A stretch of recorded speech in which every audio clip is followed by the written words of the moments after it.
Okay, so let's unpack this whole holiday cheer thing. Okay. Because I think we can all relate to feeling the pressure as the season approaches. Yeah. This deep dive is for you. You know who you are. You're the one already feeling that holiday strain. Right. We're diving into an article from the Ingomu coaching app blog. Okay. It was inspired by a session with Coach Sylvia Henderson, Uh-huh. and it's all about staying positive during the holidays, even when the world feels a bit, well, fragmented.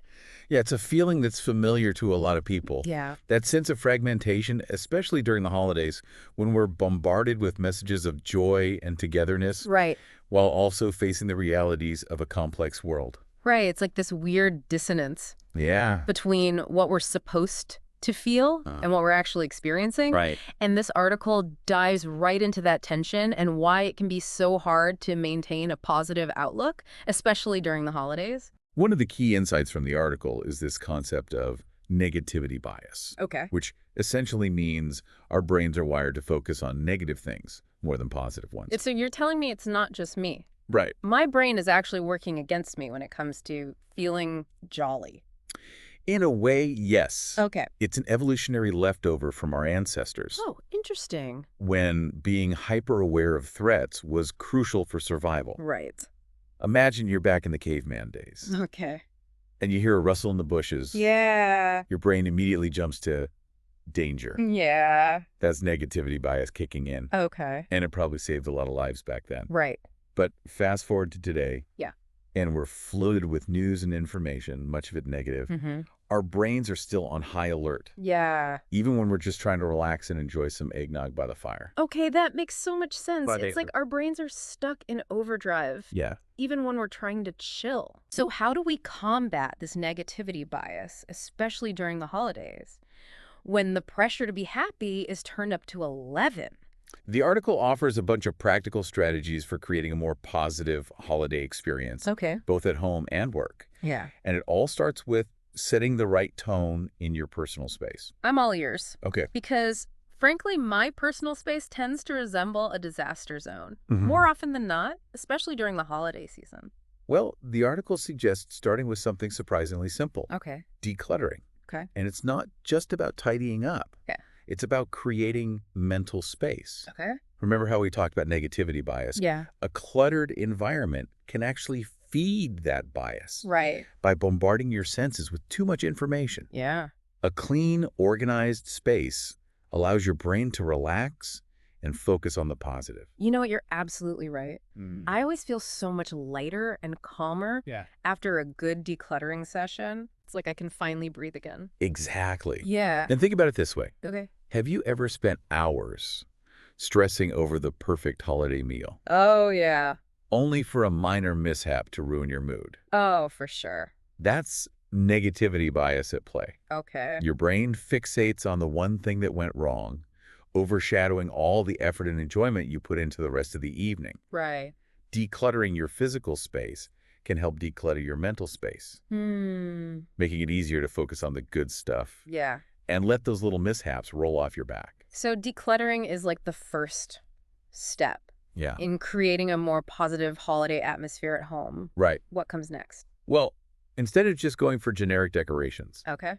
the article suggests focusing on items that hold personal meaning. Okay. Things like family heirlooms, handmade ornaments, Yeah. those little touches that tell a story and make your home feel unique. I love that idea. Yeah. It's not just about decorating. It's about creating a feeling of warmth and belonging. It's like surrounding yourself with little reminders of what truly matters. And it's especially powerful if you can't be physically with loved ones during the holidays. Right. Those little reminders of shared history can help bridge the distance and strengthen those connections. You've totally inspired me to dig out that box of old family ornaments Nice. and maybe even try my hand at making some new ones with my kids. That's awesome. But let's be real, holiday decorating can be a sensory overload in itself. That's where the article's next tip comes in, engaging all of your senses Okay. to create a truly cozy and inviting atmosphere. Okay. Think holiday scented candles, pine, cinnamon, whatever evokes those warm, fuzzy feelings for you. Yeah. Soft lighting, cozy blankets, and of course some festive music Yeah. can all contribute to that sensory experience. You're speaking my language. Those Yeah. are the details that really make a difference. But I'm also thinking about the other side of the coin. Okay. The digital overload that can really dampen the holiday spirit. And that's where boundaries come in. Okay. The article's pretty clear about setting some screen time limits, Right. especially during shared activities or meals. Yeah. Imagine a no phones at the dinner table rule. Sounds simple, Yeah. but it can completely transform the quality of your interactions. Right. Conversations become richer, Yeah. and the moments you share become more memorable. You know what? I'm going to admit something. Okay. I'm totally guilty of scrolling through my phone during family time. It's like this bad habit I've developed. Yeah. But I can see how putting the phones down Yeah. and actually engaging with each other could make a huge difference. It's a challenge we all face in this digital age, Yeah. but the holidays are a perfect time to break free from that constant connectivity. And rediscover the joy of being truly present with the people we love. Okay, so we've decluttered, decorated with meaning, engaged our senses, and set some screen time boundaries. Yeah. It sounds like we're well on our way to creating a more positive holiday atmosphere at home. This is great. But what about the other big stressor in our lives? This is that. The workplace. Right. How do we bring some of that holiday cheer Yeah. into an environment that can often feel, well, less than festive? That's a great question. Yeah. And the article doesn't shy away from addressing the challenges of finding positivity in the workplace, especially during the holidays. Okay. And I think you'll find their suggestions surprisingly refreshing and even fun. Okay, great. Yeah. All right, so we've created this haven of peace and joy at home. Right. But what about when we step out into the world, Yeah. especially the workplace, which can be its own holiday pressure cooker? Yeah, it's true. Work doesn't magically stop being stressful just because it's the holidays. Yeah. In fact, for a lot of people, it can feel even more intense Yeah. with end-of-year deadlines Yeah. and the added pressure of holiday commitments. Totally. So how do we navigate this tricky terrain? Right. How do we inject some of that positive holiday spirit into our work lives Yeah. without it feeling forced or cheesy? Well, the article's approach to workplace positivity really resonated with me. Okay. It emphasizes fostering genuine connections, even amidst the hustle and bustle. Connect, that's a powerful word, Yeah. especially in a world that often feels increasingly fragmented. But how do we actually create those connections in a work setting, Yeah. especially now with so many people working remotely Right. or in hybrid models? The article is packed with creative ideas Okay. for both remote and in-person teams. Okay. For remote folks, they suggest things like virtual cookie decorating contests, Oh, fun. ugly sweater competitions, or even a Secret Santa gift exchange. Yeah. It's about finding ways to have fun together, to connect beyond the spreadsheets and presentations. I love that. Not everyone celebrates the same holidays. Right. And some people don't celebrate any at all. Yeah. The key is to create an inclusive environment Right. where everyone feels welcome and respected. So instead of imposing a specific holiday agenda on everyone, Right. it's more about creating a space for people to share their own traditions if they choose to. Right. Maybe a holiday traditions potluck where everyone brings a dish Yeah. that represents their culture or family traditions. That's a wonderful idea. Yeah. It's about turning the holidays into an opportunity for cultural exchange and appreciation rather than a source of exclusion or pressure. I'm all about turning those potential stress points into opportunities for connection and growth. Yeah, me too. But let's be real, work can be demanding. And those deadlines don't magically disappear just because it's the holidays. No. How do we stay positive and energized when we're feeling overwhelmed and burnt out? The article reminds us that taking care of ourselves is crucial. Especially during busy times like the holidays. Yeah.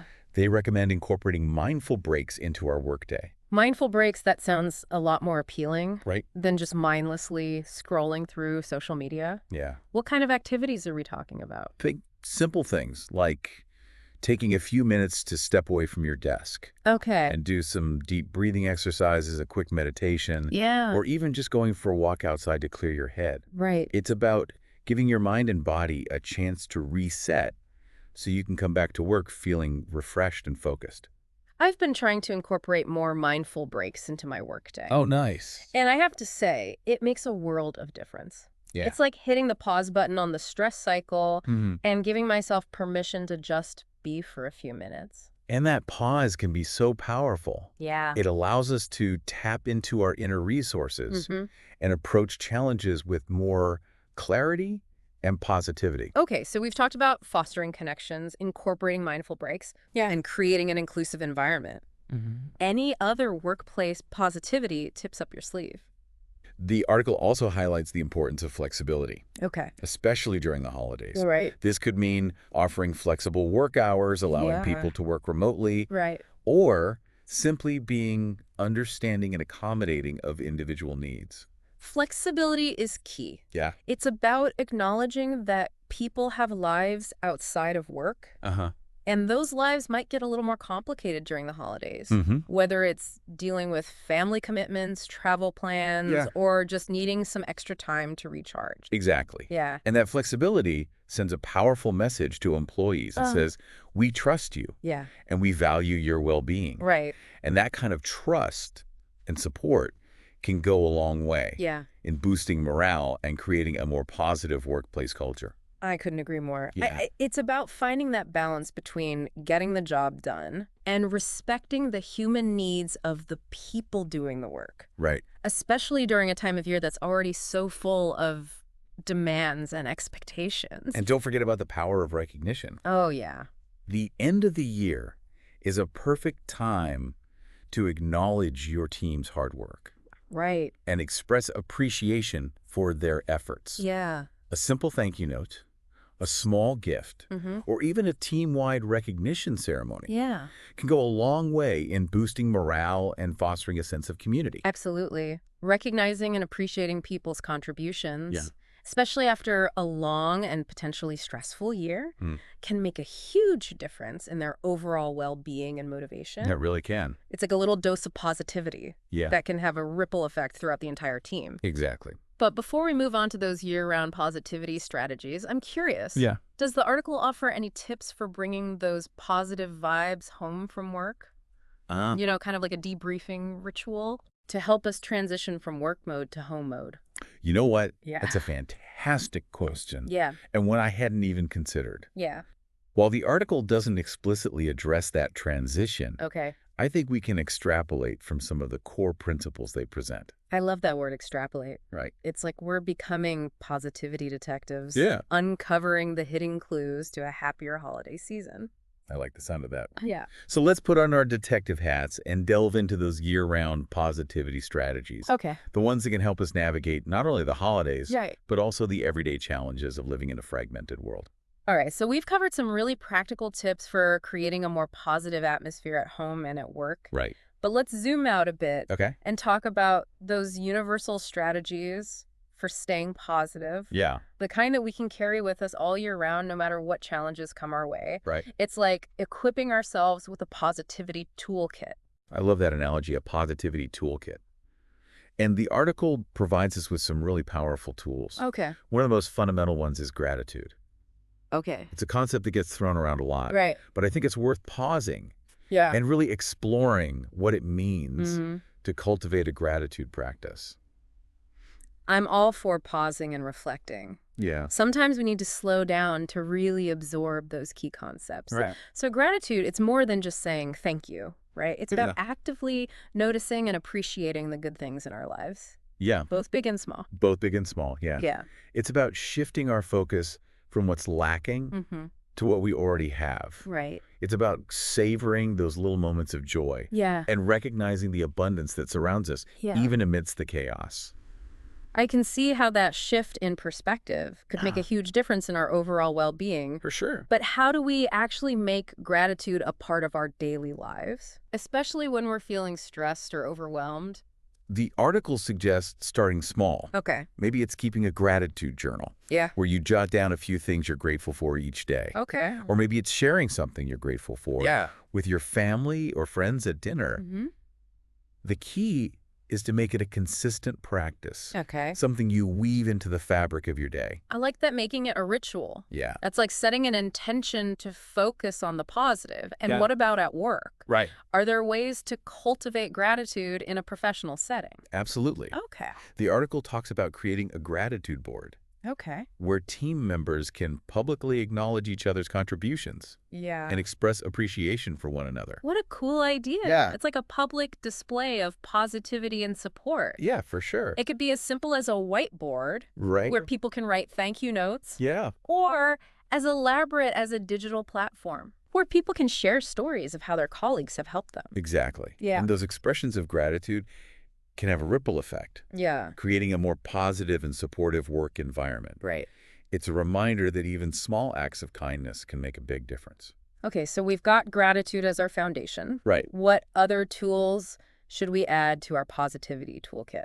The article also emphasizes the importance of embracing imperfection, Okay. both at home and at work. Ah, yes, the pressure to be perfect. Right. It's something we all struggle with, For sure. especially during the holidays. Yep. But I'm sensing that perfectionism might actually be the enemy of positivity. You're exactly right. Okay. Striving for perfection can be exhausting. Right. And ultimately, it robs us of the joy of the present moment.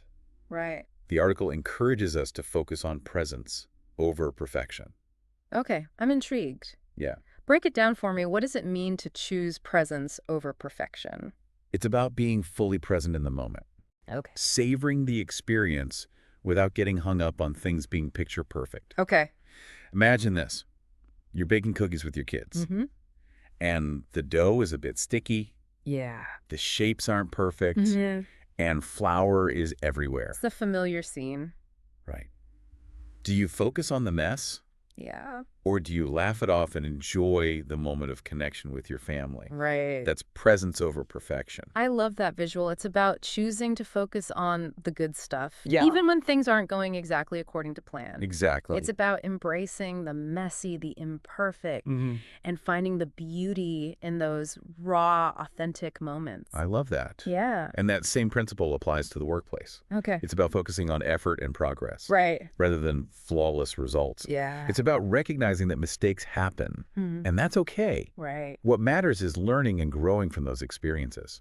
It's about giving ourselves and others grace, which can be such a game changer. In terms of reducing stress and boosting overall well-being. Absolutely. But let's be real. We don't live in a bubble of positivity. Right. Negativity exists, and sometimes it feels like it's everywhere we turn. Yeah, that's true. So it's not about pretending negativity doesn't exist. Right. It's about being selective about what we allow into our mental space. Exactly. Yeah. At home, it might mean creating boundaries around news consumption Yeah. or consciously choosing to engage in uplifting conversations rather than dwelling on complaints. Yeah. At work, it might mean being mindful of how we deliver feedback, Okay. balancing constructive criticism with praise and encouragement. It's about creating a more positive and supportive environment Right. where people feel safe to share their ideas and take risks without fear of being constantly criticized. Yeah, absolutely. But what about those times when negativity does creep in? Right. How do we deal with those inevitable moments of stress and overwhelm?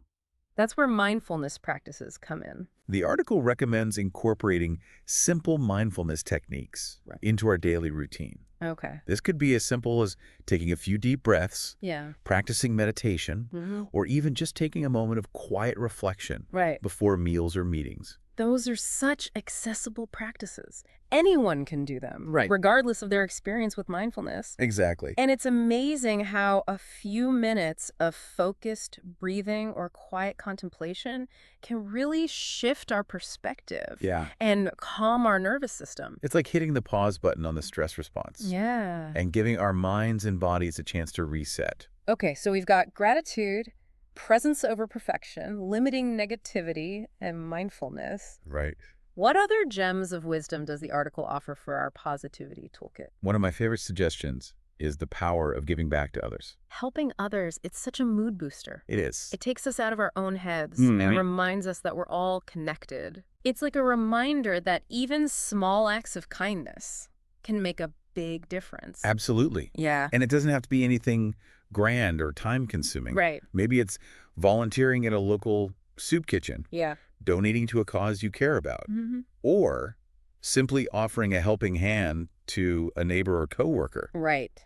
The act of giving back can be incredibly fulfilling, Yeah. and it's a powerful antidote to negativity. It's like a reminder that we're part of something bigger than ourselves Mm-hmm. and that our actions can have a positive impact on the world around us. Exactly. Yeah. And finally, the article closes with a piece of advice Okay. that I think is crucial for maintaining positivity all year round. Okay. Setting realistic expectations. Oh, this is so important. It is. Especially during the holidays, Yeah. when we often feel pressured to do it all and to be it all for everyone. Right. It's like we set ourselves up for disappointment and burnout. Exactly. So Yeah. the article encourages us to be mindful of our commitments and to prioritize what truly matters. Yeah. Maybe it's choosing to focus on a few key traditions or activities Mm-hmm. rather than trying to do everything. Right. Maybe it's being okay with saying no Yeah. to certain invitations or requests. Right. So we can protect our time and energy. It's about being intentional with our choices Yeah, and honoring our own needs. absolutely. And that same principle applies to the workplace. Right. It's about setting realistic deadlines, Mhm. delegating tasks when possible, Yeah. and being willing to ask for support when we need it. It's about creating a sustainable pace Yeah. that allows us to thrive Right. both professionally and personally Mm-hmm. without sacrificing our well-being. Right. And that's ultimately what this whole positivity thing is all about, isn't it? Yeah. It's about finding ways to live more joyful, fulfilling lives, Right. even amidst the challenges and complexities of our modern world. I think that's a perfect note to end on. Yeah, Staying positive in a fragmented world takes effort. It does. but it's worth it. Absolutely. It's about making conscious choices that support our well-being Right. and create more joy, connection, and meaning in our lives. Couldn't agree more. So as we wrap up this deep dive, Okay.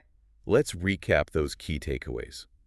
Cultivate gratitude, embrace imperfection, limit negativity, practice mindfulness, give back to others, and set realistic expectations. Those are good ones. These are the tools that can help us create a more positive experience, Yeah. not just during the holidays, Right. but all year round. And remember, it all starts with small steps. Yeah. Those little everyday actions, Right. when practiced consistently, Yeah. can have a profound impact on our overall outlook and well-being. So as you head into this holiday season, I encourage you to ask yourself, Okay. what one small change can I make today to cultivate more positivity in my life? That's a great question. Maybe it's writing down 3 things you're grateful for, Mm-hmm. taking a few minutes to meditate, Yeah. or simply offering a genuine compliment to a coworker. Right. Every little bit counts. Absolutely. Wishing you a happy, healthy, and positive holiday season. And to our listeners, Yeah. we want to leave you with this final thought. Okay. How will you share your positivity with the world? Yes. We'd love to hear your ideas. Thanks for joining us on this deep dive, and we'll catch you next time.